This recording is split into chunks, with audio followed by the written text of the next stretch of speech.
నమో భగవతే రామకృష్ణాయ. శ్రీరామకృష్ణ కథామృతము తృతీయ పరిచ్ఛేదము ద్వితీయ దర్శనము. ధ్యాన శ్లోకము. తవ కథామృతం తప్తజీవనం కవిభిరీడితం కల్మషాపహం శ్రవణమంగళం శ్రీమదాతతం భువి గృణంతయే బూరిదా జనాః. నీ కథామృతము తాపపీడిత జీవులకు ఉపశమనము, కవులచే కీర్తించబడేది, కల్మషాలను నశింపజేసేది, శ్రవణ మాత్రాన మంగళం చేకూర్చేది, ఉత్కృష్ట సంపదలను ఒనగూర్చేది అయిన నీ కథామృతాన్ని ఈలలో కీర్తించేవారే పుణ్యజీవులు. గోపికా గీతం శ్రీమద్భాగవతము. గురు శిష్య సంవాదము. అఖండ మండలాకారం వ్యాప్తం ఏన చరాచరం తత్పదం దర్శితం ఏన తస్మై శ్రీ గురవే నమః. రెండవసారి మా శ్రీరామకృష్ణుల దర్శనార్థం వచ్చినప్పుడు ఆయన తమ గదికి ఆగ్నేయ మూల వరండాలో క్షురకర్మ నిమిత్తం తయారుగా ఉన్నాడు. అప్పుడు ఉదయం 8 గంటల సమయము. ఇంకా కాస్త చలిగా ఉంది. అందుచేత ఆయన శాలువా కప్పుకొని ఉన్నారు. శాలువాకు 4 వైపుల ఎర్ర అంచు ఉంది.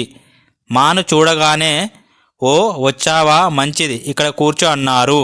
మా అంటే తెలుసు కదా, మహేంద్రనాథ్ గుప్తా. తర్వాత శ్రీరామకృష్ణులు క్షురకర్మకు కూర్చున్నారు. మధ్య మధ్యలో మాతో మాట్లాడుతున్నారు. ఒంటి మీద శాలువా, కాళ్ళకు చెప్పులు, నవ్వు ముఖము, మాట్లాడేటప్పుడు ఒకంత నత్తి. శ్రీరామకృష్ణులు మాతో, అవును, మీ ఇల్లే ఎక్కడోయ్?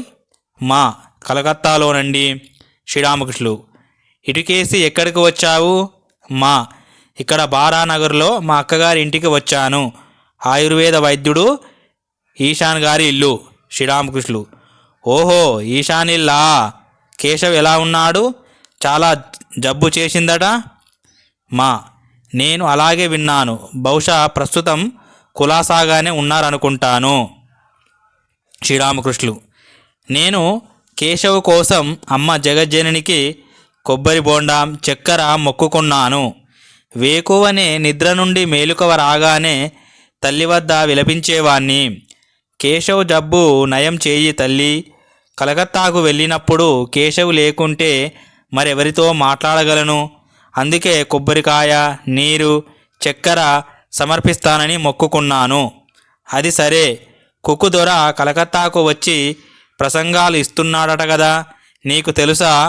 కేశవ్ నన్ను ఒకసారి స్టీమర్లో తీసుకొని వెళ్ళినప్పుడు ఈ కుక్కు దొర కూడా ఆ బృందంలో ఉన్నాడు. మా చిత్తం, అలాగే విన్నాను.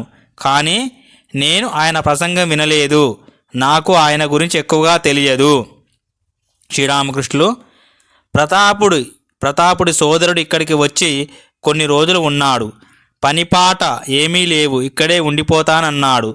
ఆలుబిడ్డలను అత్తగారింట్లో వదిలేసి ఇక్కడ కాలం గడపటమా? బాగా చివాట్లు పెట్టాను.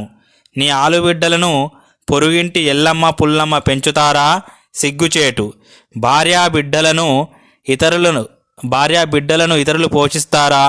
అత్తగారింట్లో కుటుంబాన్ని విడిచిపెట్టి వచ్చావే, ముందుగా ఒక పని సంపాదించుకో అంటూ గట్టిగా చివాట్లు పెట్టాను. ఆ తరువాతనే ఇక్కడి నుంచి కదిలాడు. చతుర్థ పరిచ్ఛేదం. అజ్ఞాన తిమిరాంధస్య జ్ఞానాంజన శలాకయ చక్షుర్మీలితం ఏన తస్మై శ్రీ గురవే నమః. మాను తిరస్కరించి అతని అహంకారాన్ని తునాతునకలుగా చేయడము. శ్రీరామకృష్ణులు అంటాడు, అవును, నీకు వివాహమైందా? మా చిత్తం, అయిందండి. శ్రీరామకృష్ణులు ఒక్క పెట్టున ఉలికిపడి, ఓ రామ్లాల్, ఇతడికి వివాహం అయిందట. మా ఘోర అపరాధిలా నిశ్చేష్టుడై అవనత శిరస్కృడై కూర్చుండిపోయాడు. వివాహం చేసుకోవడం ఇంత దోషమా అని చింతించసాగాడు. ఇక్కడ రామ్లాల్ శ్రీరామకృష్ణుల అన్నగారి కుమారుడు, కాళికాలయంలో పూజారి. శ్రీరామకృష్ణులు మళ్ళీ అడుగుతారు, నీకు పిల్లాజల్లా ఉన్నారా? తన గుండె కొట్టుకోవడం మాకు స్పష్టంగా వినిపిస్తుంది. ఎంతో భయంతో, అవునండి, నాకు పిల్లవాడు ఉన్నాడు అని జవాబిచ్చాడు. శ్రీరామకృష్ణులు మళ్ళీ అధిక్షేపిస్తూ, అయ్యో, ఇతడికి పిల్లవాడు కూడా ఉన్నాడట అన్నారు. ఇలా తిరస్కృతుడైన మా స్తబ్దుడై కూర్చుండిపోయాడు. అతడి అహం పటాపంచలు అయింది. కొన్ని క్షణాల తర్వాత శ్రీరామకృష్ణులు మాపై కృపాదృక్కు పరిపి వాత్సల్యంతో ఇలా అన్నారు, చూడు, నీలో మంచి లక్షణాలు ఉన్నాయి. నేను కళ్ళు, నొసలు మొదలైనవి చూసి గ్రహించగలను. పోనీలే, నీ భార్య ఎలాంటిది, విద్యాశక్త లేక అవిద్యాశక్త? మా మంచిదే, అయితే ఆమె అజ్ఞాని. శ్రీరామకృష్ణులు విసుగుతో అంటాడు, నువ్వు గొప్ప జ్ఞానివా? దేని జ్ఞానం దేని అజ్ఞానం అంటారో మా ఇంతవరకు తెలియదాయే. ఇంతదాకా తెలుసుకున్నది విద్యాభ్యాసం చేసి పుస్తకాలు చదివితేనే జ్ఞానం కలుగుతుందని. కానీ ఈ భ్రమ తదనంతరం తొలగిపోయింది. భగవంతుని తెలుసుకోవటమే జ్ఞానమని, ఆయనను తెలుసుకోలేకపోవటమే అజ్ఞానమని తరువాత తెలుసుకున్నాడు. శ్రీరామకృష్ణుల నువ్వు గొప్ప జ్ఞానివా అన్న ప్రశ్నతో మా అహంకారం మీద మరో గట్టి దెబ్బ పడింది. శ్రీరామకృష్ణులు, అది సరే, నీకు సాకారంలో విశ్వాసమా లేక నిరాకారంలోనా? మా ఆశ్చర్యపోతూ తనలో తాను, సాకారంలో విశ్వాసం ఉంటే నిరాకారంలో విశ్వాసం ఏర్పడుతుందా ఏమిటి? భగవంతుడు నిరాకారుడనే నమ్మకం కలిగాక ఆయన సాకారుడనే నమ్మకం ఏర్పడుతుందా? పరస్పర విరుద్ధాలైన ఈ రెండు అవస్థలు సత్యాలవుతాయా?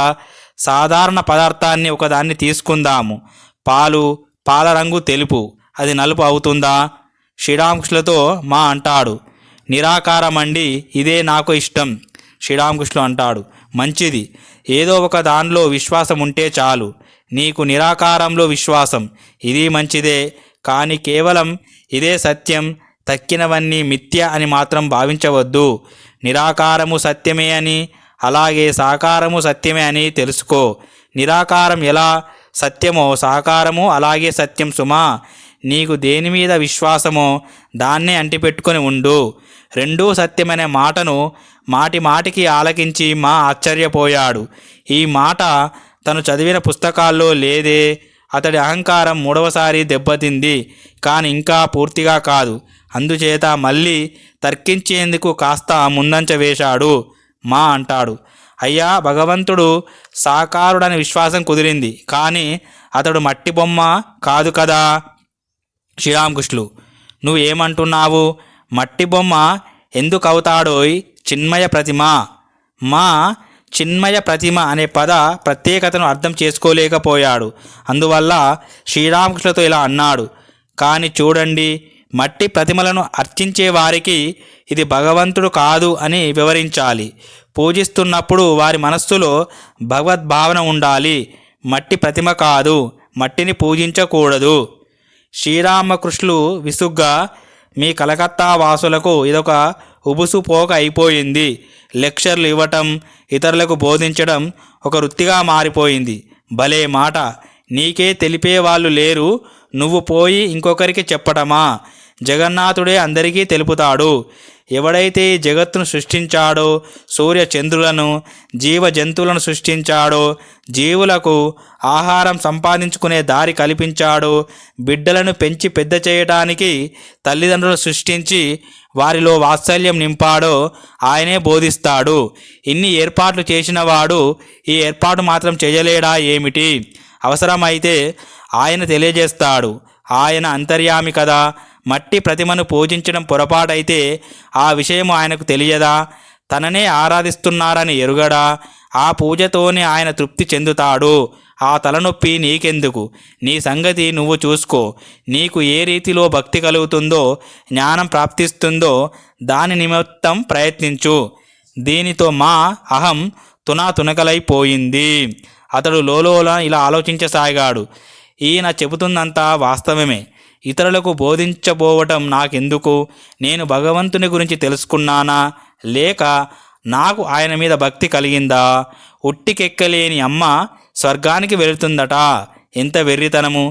ఏమీ తెలియకుండానే వినకుండానే ఇతరులకు చెప్పబోవటం, ఇది ఎంతటి తెలివి తక్కువ పని, సిగ్గుచేటు. ఇదేం గణితమా, దేశ చరిత్ర లేక సాహిత్యమా ఇతరులకు చెప్పటానికి? ఇది భగవతత్వం సుమా. ఆయన చెప్పేదంతా నా మనస్సుకు బాగా నచ్చింది. శ్రీరామకృష్ణులతో మా తర్కానికి అది అంతము ఆది కూడా ఇదే అన్నమాట. శ్రీరామకృష్ణులు, నువ్వు మట్టి ప్రతిమల పూజ గురించి చెబుతున్నావు కదా, అది కేవలం మట్టి ప్రతిమ పూజ అయినప్పటికీ అందులోనూ ప్రయోజనం ఉంది. పలు రకాల పూజలన్నీ భగవంతుడే ఏర్పరిచాడు. ఈ జగత్తు ఎవరిదో ఆయనే లోకుల అధికార భేదానికి అనుగుణంగా ఇవన్నీ సృష్టించాడు. ఒక తల్లి తన పిల్లల జీర్ణశక్తి మేరకు వంటకాలు చేస్తుంది కదా, అలాగే ఒక తల్లికి 5 పిల్లలు ఇంటికి చేపలు తెచ్చారు. తల్లి ఆ చేపలతో పలు రకాల వంటకాలు చేసింది. ఎవరికి ఏది నచ్చుతుందో, ఒకరికి పులావు, మరొకరికి పులుసు, ఇంకొకరికి వేపుడు కూర, మరొకరికి బజ్జీలు, ఇలా పలు రకాల వంటకాలు చేసింది. ఏది ఎవరికి ఇష్టమో, ఎవరికి ఏదో జీర్ణం అవుతుందో అది అన్నమాట. ఇప్పుడు అర్థమైందా అని శ్రీరామకృష్ణుడు అడుగుతాడు. మా అర్థమవుతుందండి అంటాడు. ఓం శాంతి శాంతి శాంతి. హరి ఓం తత్సత్. సర్వం శ్రీరామకృష్ణార్పణమస్తు. చాలా అద్భుతంగా ఉంటుంది.